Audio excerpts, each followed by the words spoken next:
A package in the mail, MSX games from Japan.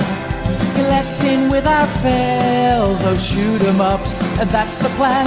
He doesn't just collect them, he also codes them too. Join us and we'll go on electric adventures with you. Hey YouTube, Electric Adventures here with a response video and also a bit of a end of year, start of next year summary. Atarileaf, a fellow YouTuber, has been on YouTube quite a long time. Usually every year does a collection, look back at his collection goals for the year and set some collection goals for his upcoming year, just to, you know, set the tone of where his collecting's at, and you know, to document the journey as we all evolve. No, I can actually remember doing one of these before. I had a little bit look back, but I mightn't have done it for a couple of years myself. So, and even Atarileaf's missed it himself last year as well. So, I'll put a link down to his video down below. Also, my good friend Mark Vergier has also done a response as well. I'll put a link down to his below. I thought I'd go over this year. And I've had a bit of a look back through the stuff that I've picked this year. There's definitely been, you can see at the start of the year, I started getting more into arcade games a little bit more. Not that I've made that much progress with, you know, putting some of them together and you know, doing them up, but progress is slowly being made. I got that original clean skin cocktail cabinet, which is still sitting just here and hasn't progressed very much, but and I also got a monitor for it. Obviously I've mentioned that recently I got a whole lot of arcade boards which are still sitting behind me on the pool table. A lot of them are pre-jammer boards, so I need some like Konami size connectors. I do have some spare jammer connectors, but I haven't really, I mean, I suppose I could hack them off to make do, but I just haven't had the time leading up to Christmas. So there's been a bit of an arcade flavour. Definitely in the later half of this year, I was, you know, MSX collecting definitely slowed down for me this year because it's getting harder and harder to find titles that, well, A, I don't have, and B, that don't go for absolutely stupid amounts of money. Just can't afford to get some of the titles. I still look on the auction site and have a look. I'm definitely not willing to pay lots of money for loose cartridges as well. Once it gets over a certain amount, I'm going, well, I might as well, you know, buy a complete copy somewhere for that. You know, it's not worth putting your money down on a loose cartridge for such titles, especially since you know, there are a lot of MSX titles, and there are some good ones, but there's also some you know, some fairly average ones as well. So just like any system, they will have their good games and bad games. Now I did get some good homebrew games. Probably, and I'll try and put some pictures up here as I talk about things later. Probably one of my favourite for the MSX would be the conversion and enhancement of Gyrus. So they took the Coleco version of Gyrus and they enhanced the sound and also some of the graphics, and brought out an MSX version. That was one of my favourite homebrews for the MSX. I also got Commando for the Jaguar. I really liked that one. It came with Badlands as well, which is also a good game, but I'd say Commando would be my favourite there. I'm just thinking, as far as, there probably has been some very good homebrews for the Coleco, but it's just gone completely out of my head. So my top 3 pickups for the year, excluding homebrews. So 2 titles I got right at the beginning of the year.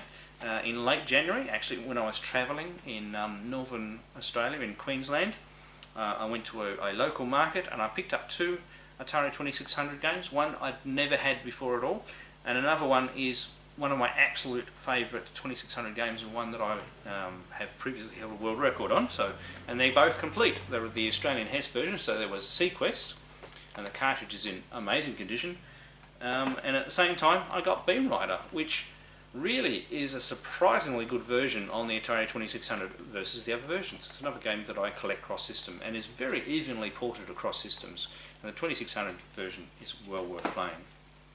And I suppose number one pickup would have to be one of the main MSX titles I got this, which was Metal Gear. I've had Metal Gear 2 for a while. Never thought I'd be able to find a copy of this that I could afford. It's complete, it's in really good condition. It's actually sitting down here, the cartridge is sitting down here because I've been coming in here and playing it on a regular basis. I'm still not very good at it, but I have definitely been enjoying playing it. I mean, I picked up a couple of notable titles for, got a few more Neo Geo CD titles, quite a couple of good games. I think Ninja Commando was one of the ones. I'd never played that one before I got it, and I actually really enjoy playing that one, although it is particularly hard, so I haven't finished it by any stretch of the imagination, but really enjoyed it. I'm just trying to think, have I had any PC Engine games or Saturn games this year that have really stood out? So we've been a little bit more prepared. As far as modern games, nothing much has stuck out for me at all. Did quite like the Ghostblade HD version for the PS4, and Darius Burst for the PlayStation Vita. I'm just trying to think when I got that. That might actually have been before Christmas last year, so that wasn't really last year, was it? I got Soldier X2, but I don't quite like that as much as Darius Burst. Now, as far as where am I heading in 2018? Now, I would like to continue plugging away at my original Coleco games collection. I've definitely backed off from trying to get complete copies. Obviously, where I can get a complete copy in an original box for a reasonable dollars, I'll go for that. But otherwise, a loose cartridge, and then I'll make a nice case and printed cover when I get around to it. I've got a few that I've gotten recently. I haven't got cases for because the cases still cost money. I do have some universal cases here that I could try instead of those black ones that came with the person who was selling their titles here in Australia. So I still may do that. So continue chipping away at the Coleco collection there. Obviously, if I find MSX games that I like, I'll get those. I'm not really after too many more titles for some of the other systems, but one of my main goals for 2018 will be to really concentrate on my arcade systems, get them all up running nice and neat, and just finish it off. So even this middle main cabinet, I've actually got a nice marquee for it, so I want to put that up there. I've got some LEDs in there. Tidy up the control panel, paint it, and just make it a nice finished off machine. I've currently got my my main computer in there, but I can flip that over to the MVS. But I actually wouldn't mind a dedicated real MVS cabinet, because I really do like the Neo Geo games. I want to get my cocktail cabinet going, and I do have an actual real copy of Space Pilot, which is a clone of Time Pilot, to put in that. And I do have a jammer switch, so if I can get that all working, maybe I might put Time Pilot and possibly either a Game Elf, so you've got a few more vertical type orientated games. And then we have the horizontal cabinet, which is an original Nintendo cabinet. I want to continue to restore that. That was originally a Space Firebird. So I know where I can get a marquee. Still haven't found any images of the bezel that goes around the monitor. I mean, I know I'm going to have to make a recreated one, but so I'm not going to turn it back into a Space Firebird, but I'm going to make it look as close as possible to the original Space Firebird cabinet, and then rewire that and have that for horizontal games. So I have a multi-horizontal in one board that has some good games there, so I'll probably put a brand new set of controls in and do up the panel so it looks like the original Space Firebird one, but you can play more games on it. And dreamy stretch goal: if there was a pinball machine that came along next year that wasn't too expensive, I would seriously consider it. I went to a pinball tournament here locally in Tasmania I had a lot of fun.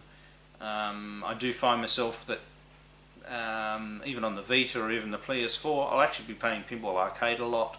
I definitely must, I've definitely got the bug. I have a lot of other stuff, in my collection now, enough to play with and keep me interested in lots of different things. There will still be games out there for particular systems that I've got my eye on, but I've definitely slowed down on collecting actual titles for systems. Now, as far as actual computer systems, of course, I'm always happy to add another system to my retro computer collection that I don't have. I did tick one more off the list this year. That was a Memotech MTX machine, and I also got the Memorizer, which is like an SD solution add-on for that this year. That was very good. And I also got that original Spectrum, was it 48K Plus, the one with the in the newer case. I got that this year as well. Consoles, I've got a GX 4000. There's not really any consoles I'm after, but there probably are a couple of retro computers that if they happened along, I wouldn't say no to them. As far as projects with the retro computers, I have a few retro computers that I'd like to go through and refurbish, make sure they're working, get a reliable SD or compact flash solution going from my Amiga 1200, so I can get back into playing the Amiga 1200 again, and also and as far as systems, I'm not really missing any juicy things. I have most of the bases covered. There's a couple of little obscure machines out there that I'd just like to get for interest's sake. There's one called the Enterprise 64 as an example, just because it looks cool. And I remember a full-page ad in Australia for it. I don't know whether any actually made it over here to Australia, but something like that. And as far as that, 2018, I really would like to focus on both my homebrew development, because I really do enjoy working on those. I haven't been able to make a lot of progress this year, which frustrates me, and I want to focus on that more and continue my... So as far as video and contents and everything like that, I'll definitely be... You'll see more of my Electric Adventures, the games, as I go through my old games, and more of Let's Make a Retro Game, because I really do enjoy making those. They just take a little bit more time to edit, but that's an excuse. I shouldn't make myself, because I enjoy doing those sort of games. Alright, they're my collection goals, or looking back at my collecting for 2017 and my collection goals for 2018. What are yours? Have a look at Atarileaf's and Mark Pagier's videos down below. I hope everybody has a wonderful Christmas Day and New Year's, and stay safe. And I'm Electric Adventures. Thanks to all my subscribers. Thanks for watching, and I'll catch you next time.